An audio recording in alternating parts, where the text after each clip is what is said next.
کیا آپ کو پتا ہے ایک نکاح ایسا بھی ہے جو زمین پر نہیں بلکہ آسمانوں پر ہوا ہے، اور وہ نکاح خود رب ذوالجلال نے کرایا ہے۔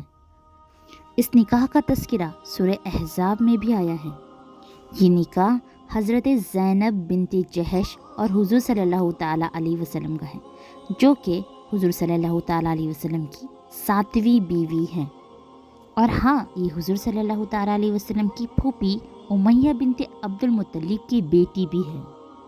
ان کا پہلے کا نکاح خود حضور صلی اللہ تعالیٰ علیہ وسلم نے اپنے آزاد کردہ غلام حضرت زید بن حارثہ سے کروا دیا تھا۔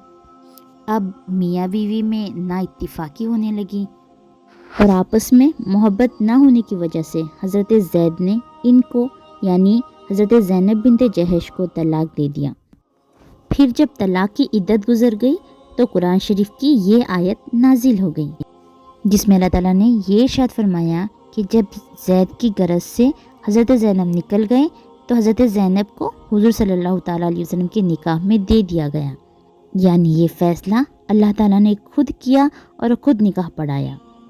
یہ ہسٹری میں پہلی بار ہوا کہ اللہ تعالیٰ نے خود نکاح پڑھوایا اور آیت بھی نازل فرمائی۔ جب حضرت زینب کو اس بات کی خبر ہوئی تو وہ اتنا خوش ہوئی کہ شکرانے کے سجدے اور روزے رکھنے لگے، اور جس غلام لونڈی نے ان کو آ کر یہ خوشخبری سنائی ان کو اپنے سارے زیورات اتار کر خوشی کے طور پہ دے دیا۔ اور ہاں حضور صلی اللہ تعالیٰ علیہ وسلم نے اتنی بڑی دعوت ولیمہ فرمائی کہ کبھی بھی اتنی بڑی دعوت سرکار نے نہیں دی جتنا اس نکاح کے بعد ولیمے کی دعوت میں دی۔ حضور صلی اللہ تعالیٰ علیہ وسلم نے سب کو نان گوشت کھلایا۔